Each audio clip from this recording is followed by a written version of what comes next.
राधे राधे, जय श्री कृष्णा। कैसे हैं भक्तों आप सब? आई होप अच्छे ही होंगे। मैं संगीता शर्मा भक्ति भजन रिया के चैनल में आप सभी का स्वागत करती हूँ। तो भक्तों, ये है रिक्वेस्टेड वीडियो। काफी दिन से कमेंट आ रहे थे कि मैम आप ये बताइए लड्डू गोपाल जी को किस चीज का भोग हमें नहीं लगाना चाहिए, और मसूर की जो दाल होती है उसका भी पूछा था कि लाल मसूर की जो दाल होती है उसका भोग लगा सकते हैं या नहीं। तो आज की वीडियो वही है कि हम लड्डू गोपाल जी को किस किस चीज का भोग नहीं लगा सकते हैं। तो भक्तों, आप सभी को पता ही है, जो सात्विक जो भोजन होता है बिना लहसुन प्याज का होता है। लहसुन प्याज का भोग लड्डू गोपाल जी को, ठाकुर जी को या फिर किसी भी भगवान को नहीं लगाते हैं। ये तो सभी को पता है और बहुत लोगों को पता भी नहीं है। जैसे काफी मैंने देखे हैं कि प्याज वगैरह का भी भोग लगा देते हैं, और आजकल तो लोग बाग पिज्जा वगैरह के भी भोग लगाने लगे हैं। तो हमें ऐसी नहीं करना चाहिए। हमारे लड्डू गोपाल हमारे भगवान है, हम बेशक से उनकी बाल रूप में सेवा करते हैं। तो लड्डू गोपाल जी को प्लीज ये पिज्जा वगैरह, ये मैक्रोनी वगैरह का आप भोग ना लगाएं। आप इन चीजों का ध्यान रखें कि आप लड्डू गोपाल जी की सेवा कर रहे हैं, तो उनकी सेवा में ऐसी गलती ना करें। पिज्जा वगैरह का भोग नहीं लगाना है। ये मैगी हो गई, और फिर मैंने बताया पास्ता वगैरह, तो मैक्रोनी वगैरह का लड्डू गोपाल जी को हमें भोग नहीं लगाना है। और जो मैंने बताई है लाल मसूर की जो दाल होती है वो भगवान को भोग नहीं लगता है। और हमारे वृंदावन धाम में या फिर किसी भी भगवान को मसूर की दाल का भोग नहीं लगाया जाता, क्योंकि वो तामसिक उसमें आती है, तामसिक भोजन में आती है। तो लड्डू गोपाल जी को लाल मसूर की दाल का भोग ना लगाएं। दाल काफी सारी होती है, चने की होती है, अरहर की होती है, छोले राजमे का लगाएं, बहुत सारी चीजें होती है। तो आप लाल मसूर की जो दाल होती है उसका भोग ना लगाएं। तो मैं आपको बता दूं, लहसुन प्याज और मसूर की दाल का हम भगवान को भोग क्यों नहीं लगाते हैं, लड्डू गोपाल जी को या फिर किसी भी भगवान को। तो भूमासुर नाम का एक राक्षस था, उसकी जब गर्दन कटी थी तो उसके मांस से ना प्याज की उत्पत्ति हुई थी, और उसकी हड्डी से हुई थी लहसुन की उत्पत्ति। इसलिए लड्डू गोपाल जी का भोजन होता है, इसलिए प्याज लहसुन का यूज नहीं होता है। और उसमें से जो खून निकला था उससे मसूर की दाल की उत्पत्ति हुई थी। तो इसलिए जो लाल मसूर की दाल होती है, इसलिए हम लड्डू गोपाल जी को या फिर किसी भी भगवान को हम मसूर की दाल का भोग नहीं लगाते हैं।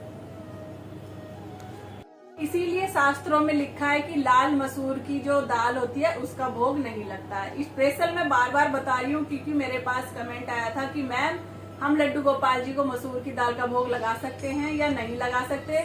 तब तो मैंने उनको कमेंट में बता दिया था कि नहीं लगाते, और मैंने बोला था कि बाद में मैं इसकी आपको वीडियो बना दूंगी डिटेल में। तो इसलिए आज की वीडियो मैं इसीलिए बना रही हूँ कि लाल मसूर की दाल का भोग लगा सकते हैं या फिर नहीं लगा सकते। और हमें लड्डू गोपाल जी को किस चीज का भोग नहीं लगाना चाहिए। एक भक्तों, हमें जो सोयाबीन होती है उसका भी हमें भोग नहीं लगाना लड्डू गोपाल जी को।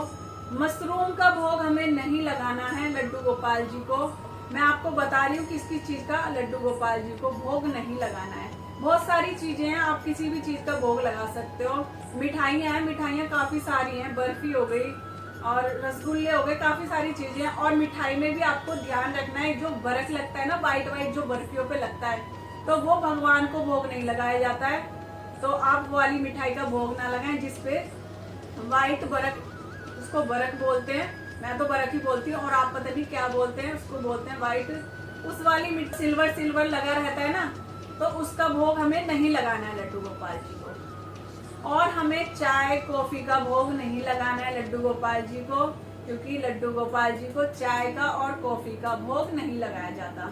और जो काफी सारी चॉकलेट वगैरह होती है, ये कोको से बनी होती है, तो लड्डू गोपाल जी को आप इस चीज का भी भोग ना लगाएं। आप मिल्क डेयरी जो आती है, व्हाइट वाली जो चॉकलेट होती है, मिल्क बार होती है, तो आप उसका भोग लगा सकते हैं। जो दूध से बनी हुई है, आप कोई भी चीज उसका भोग लगा सकते हैं, जैसे पनीर हो गया, छेना हो गया, काफी सारी चीजें होती हैं। तो आप दूध से बनी कोई भी चीज का भोग लड्डू गोपाल जी को लगा सकते हैं। कोल्ड ड्रिंक जो होती है ना, कोल्ड ड्रिंक का भी हमें लड्डू गोपाल जी को भोग नहीं लगाना चाहिए। आप फ्रूटी का लगा सकते हैं, मगर हमें कोल्ड ड्रिंक जो आती है ब्लैक होती है, या फिर कोई और भी जोन सी भी कोल्ड ड्रिंक है, आप उसका भोग ना लगाएं लड्डू गोपाल जी को।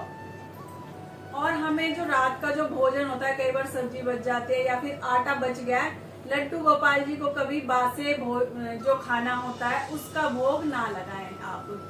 आप भोग लगा सकते हैं लड्डू गोपाल जी को, खीर बना के खिला सकते हैं, माखन मिश्री दीजिए, ड्राई फ्रूट दीजिए, काफी सारी चीजें हैं। आप लड्डू गोपाल जी को ऐसी ऐसी चीजें बना दीजिए। सूजी का हलवा बना सकते हैं, चीला बना सकते हैं, जैसे कि मैंने आपको बताया काफी सारी चीजें होती हैं।